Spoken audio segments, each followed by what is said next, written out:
Hi, everybody. It's Mr. Josh at the Winooski Memorial Library. Welcome to another Read Aloud. Today, I'm going to read some more from The Miraculous Journey of Edward Tulane by Kate DiCamillo. I'm reading this online with permission from Candlewick Press. Thank you so much for making your books available to us. Today we're starting at Chapter 5.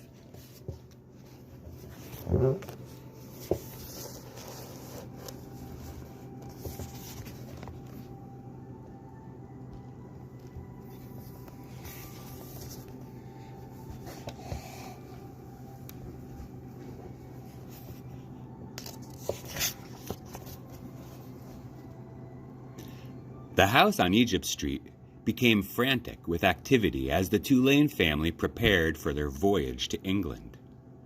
Edward possessed a small trunk, and Abilene packed it for him, filling it with his finest suits and several of his best hats, and 3 pairs of shoes, all so that he might cut a fine figure in London.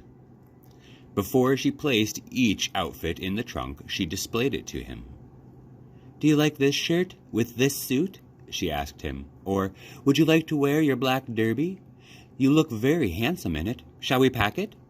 And then finally, on a bright Saturday morning in May, Edward and Abilene and Mr. and Mrs. Tulane were all on board the ship, standing at the railing. Pellegrina was at the dock. On her head she wore a floppy hat strung with flowers. She stared straight at Edward. Her dark eyes glowed. "Goodbye," Abilene shouted to her grandmother. "I love you." The ship pulled away from the dock. Pellegrina waved to Abilene. "Goodbye, lady," she called. "Goodbye." Edward felt something damp in his ears. Abilene's tears, he supposed. He wished that she would not hold him so tight. To be clutched so fiercely so often resulted in wrinkled clothing. Finally, all the people on land, including Pellegrina, disappeared. Edward, for one, was relieved to see the last of her. As was to be expected, Edward Tulane exacted much attention aboard the ship. "What a singular rabbit," said an elderly lady with 3 strings of pearls wrapped around her neck. She bent down to look more closely at Edward. "Thank you," said Abilene. Several girls on board gave Edward deep glances full of longing. They asked Abilene if they might hold him. "No," said Abilene. "I'm afraid that he's not the kind of rabbit who likes to be held by strangers." 2 young boys, brothers named Martin and Amos, took particular interest in Edward. "What does he do?" Martin asked Abilene on their second day at sea. He pointed at Edward, who was sitting on the deck chair with his long legs stretched in front of him. "He doesn't do anything," said Abilene. "Does he wind up somewhere?" asked Amos. "No, he does not wind up," said Abilene. "What's the point of them, then?" said Martin. "The point is that he is Edward," said Abilene. "That's not much of a point," said Amos. "It's not," agreed Martin. And then, after a long, thoughtful pause, he added, "I wouldn't let anybody dress me like that." "Me neither," said Amos. "Do his clothes come off?" asked Martin. "Of course they do," said Abilene. "He has many different outfits, and he has his own pajamas, too. They are made of silk." Edward, as usual, was disregarding the conversation. A breeze was blowing off the sea. The silk scarf wrapped around his neck billowed out behind him. On his head, he wore a straw boater. The rabbit was thinking that he must look quite dashing. It came as a total surprise to him when he was grabbed off the deck chair, and first his scarf, then his jacket and pants were ripped from his body. Edward saw his pocket watch hit the deck of the ship and roll merrily towards Abilene's feet. "Look at him," said Martin. "He's even got underwear." He held Edward aloft so that Amos could see. "Take it off," shouted Amos. "No!" screamed Abilene. Martin removed Edward's underwear. Edward was paying attention now. He was mortified. He was completely naked except for the hat on his head, and the other passengers on board the ship were looking at him, directing curious and embarrassed glances his way. "Give him to me," screamed Abilene. "He's mine." "No," said Amos to Martin. "Give him to me." He clapped his hands together and then held them open. "Toss him," he said. "Please," cried Abilene. "Don't throw him. He's made of china. He'll break." Martin threw Edward. Edward sailed naked through the air.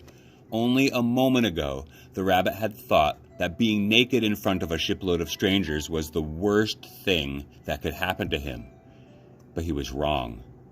It was much worse being tossed in the same naked state from the hands of one grubby laughing boy to another. Amos caught Edward and held him up, displaying him triumphantly. "Throw him back," called Martin. Amos raised his arm, but just as he was getting ready to throw Edward, Abilene tackled him, shoving her head into his stomach and upsetting the boy's aim. So it was that Edward didn't go flying back into the dirty hands of Martin. Instead, Edward Tulane went overboard.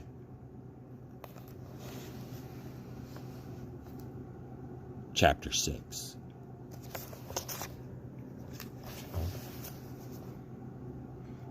How does a China rabbit die? Can a China rabbit drown? Is my hat still on my head? These were the questions that Edward asked himself as he went sailing over the blue sea. The sun was high in the sky, and from what seemed to be a very long way away, Edward heard Abilene call his name. "Edward!" she shouted. "Come back!" Come back? Of all the ridiculous things to shout, thought Edward, as he tumbled ears over tail through the air. He managed to catch one last glimpse of Abilene. She was standing on the deck of the ship, holding onto the railing with one hand. In her other hand was a lamp. No, it was a ball of fire. No, Edward realized, it was his gold pocket watch that Abilene held in her hand. She was holding it up high, and it was reflecting the light of the sun. My pocket watch, he thought. I need that. And then Abilene disappeared from view, and the rabbit hit the water with such tremendous force that his hat blew off his head. That answers that question, thought Edward as he watched the hat dance away in the wind. And then he began to sink. He sank and sank and sank. He kept his eyes open the whole time.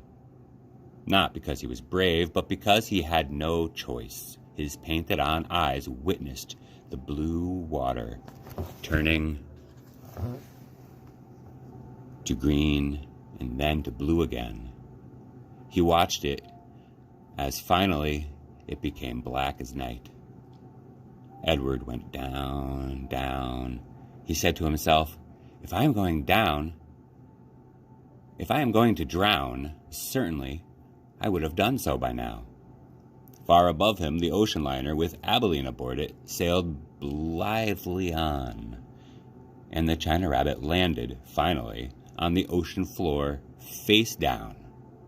And there, with his head in the muck, he experienced his first genuine and true emotion. Edward Tulane was afraid.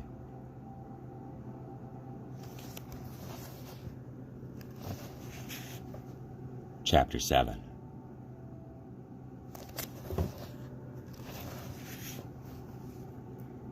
He told himself that certainly Abilene would come and find him. This, Edward thought, is much like waiting for Abilene to come home from school. I will pretend that I am in the dining room of the house on Egypt Street waiting for the little hand to move down to the 3 and the big hand to land on the 12. If only I had my watch, then I could know for sure. But it doesn't matter. She will be here soon. Very soon. Hours passed. And then days. and weeks and months, Abilene did not come. Edward, for lack of anything better to do, began to think. He thought about the stars. He remembered what they looked like from his bedroom window. What made them shine so brightly, he wondered. And were they still shining somewhere even though he could not see them? Never in my life, he thought, have I been farther away from the stars than I am now. He considered, too, the fate of the beautiful princess who had become a warthog. Why had she become a warthog? Because the ugly witch turned her into one, that was why. And then the rabbit thought about Pellegrina. He felt, in some way, that he could not explain to himself that she was responsible for what had happened to him. It was almost as if it was she, not the boys, who had thrown Edward overboard. She was like the witch in the story. No, she was the witch in the story. True, she did not turn him into a warthog, but just the same, she was punishing him, although for what he could not say. On the 297th day of Edward's ordeal, a storm came. The storm was so powerful that it lifted Edward off the ocean floor and led him in a crazy, wild, and spinning dance. The water pummeled him and lifted him up and shoved him back down. Help, thought Edward. The storm, in its ferocity, actually flung him all the way out of the sea, and the rabbit glimpsed for a moment the light of an angry and bruised sky. The wind rushed through his ears. It sounded to him like Pellegrina laughing. But before he had time to appreciate being above water, he was tossed back down into the depths, up and down, back and forth he went until the storm wore itself out, and Edward saw that he was beginning again his slow descent to the ocean floor. Oh, help me, he thought. I can't go back there. Help me. But still down he went, down, down, down. And then, suddenly, the great wide net of a fisherman reached out and grabbed the rabbit. The net lifted him higher and higher until there was an almost unbearable explosion of light, and Edward back in the world, lying on the deck of a ship surrounded by fish. "Eh? What's this?" said a voice. "Ain't no fish," said another voice, "that's for sure." The light was so brilliant that it was hard for Edward to see. But finally, shapes appeared out of the light, and then faces, and Edward realized that he was looking up at two men, one young, one old. "Looks like some toy," said the grizzled old man. He bent and picked Edward up and held him by his front paws, considering him. "A rabbit, I reckon. It's got whiskers and rabbit ears. Or the shape of rabbit ears, at least." "Yeah, sure, a rabbit toy," said the younger man. And he turned away. "I'll take it home to Nellie. Let her fix it up and set it to rights. Give it to some child." The old man placed Edward carefully on a crate, positioning him so that he was sitting up and could look out at the sea. Edward appreciated the courtesy of this small gesture, but he was heartily sick of the ocean, and would have been satisfied never to set eyes on it again. "There you go," said the old man. As they made their way back to shore, Edward felt the sun on his face, and the wind blowing through his little bit of fur left on his ears, and something filled his chest, a wonderful feeling. He was glad to be alive. "Look at that rabbit," said the old man. "Looks like it's enjoying the ride, don't it?" Yep," said the young man.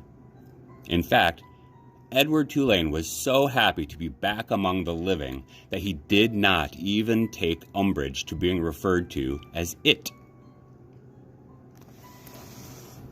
And we're going to stop there for this read aloud, my friends. Thank you for listening to my reading of Edward Tulane, The Miraculous Journey.